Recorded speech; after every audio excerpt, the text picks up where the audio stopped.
Baik, berikutnya saya masuk ke latihan 3. Latihan 3 saya putuskan untuk buatkan videonya. Untuk yang nomor 1, sebetulnya sampai ke titik G mungkin tidak akan ada masalah. Tetapi mungkin ada yang mulai agak bingung ketika menghadapi soal yang H, I, dan J. Nah, untuk itu saya berikan clue-nya, saya berikan kata kuncinya begitu ya, sandi cara pengerjaannya supaya menjadi pemahaman bagi kita semua begitu ya.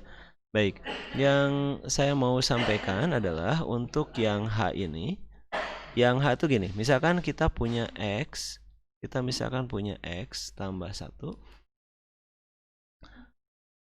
bentar ya, kita misalkan punya X, oke. Kita misalkan punya X ditambah 1. Nah, nilainya itu ternyata, nilai X-nya itu, ada sama dengannya ya. Nilai X-nya itu antara 2 sampai 5 misalkan. Berapakah nilai X? Nah, gitu ya. Oke, kita harus paham dulu dengan konteks ini gitu ya. Harus paham dulu dengan konteks ini. Ini teh apa artinya? Ini kalau dibuat di garis bilangan kan gini ya. X tambah satunya berada di antara 2 dan 5. Berarti kalau di garis bilangan gini. Ini kan angka 2, ini angka 5. Nah, ini 2, ini 5. Ini 2, ini 5. X-nya tuh ke sana, X-nya ke situ. Dia adanya di sana. Nah, gitu. Betul nggak? Apa artinya? Siapa yang di sini? Ya, yang di sini itu adalah X tambah 1. Apa artinya kalau begitu? Artinya bahwa si X tambah 1 itu lebih besar dari 2.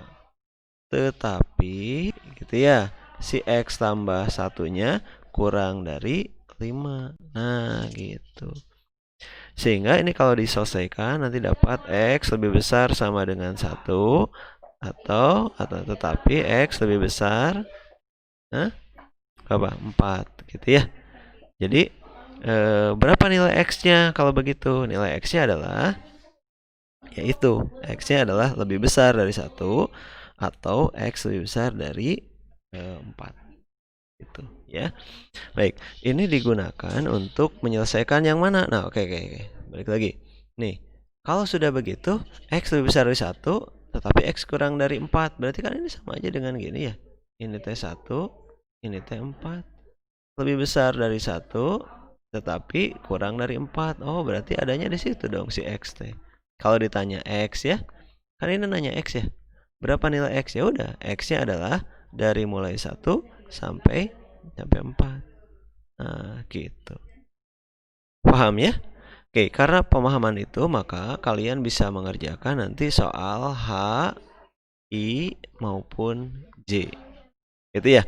Mana yang tertarik untuk diselesaikan? Nah, kalau di vote di kelas satu soal. Yang mana dikerjakan H, I, J. Nah, biasanya mengerucutnya ke soal I gitu ya. Kita jabarkan begini saja. 1 kurang dari 1 dikurangi 3X. Kemudian kurang dari sama dengan 7. Oke, berdasarkan pemahaman yang tadi, ini berarti 1 kurangi 3X lebih besar dari 1, tetapi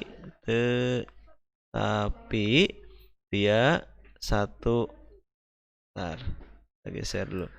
Tetapi 1 dikurangi 3X kurang dari 7. Nah, gitu ya.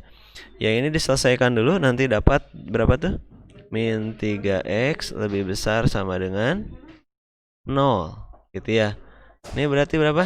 X-nya ini harus selalu positif, maka dikali negatif dulu ya. Kalau dikali negatif ini dapat nanti X kurang dari sama dengan 0. Begitu? Untuk ruas kanannya nanti dapat 1 dikurangi 3X. Nanti bakal jadi begini, min 3X kurang dari sama dengan 6 gitu ya. Ini kalau dikali negatif dapat min 3X lebih dari sama dengan min 6 dulu. Nah, gitu ya. Kalau dikali negatif, ini jadi positif, ini jadi kebalik tandanya, ini jadi negatif, gitu ya.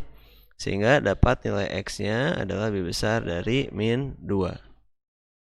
Jadi bagaimana? Nah, jadi kalau diuraikan dari kondisi ini garis bilangannya,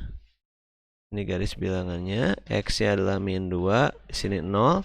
Dari min 2 dia lebih besar, tapi dari 0 dia ke situ lebih kecil.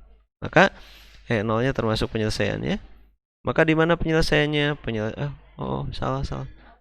Ini yang itu nggak ada sama dengannya ya. Jadi 0-nya tidak terisi. Ini salah ya. Nggak ada ya.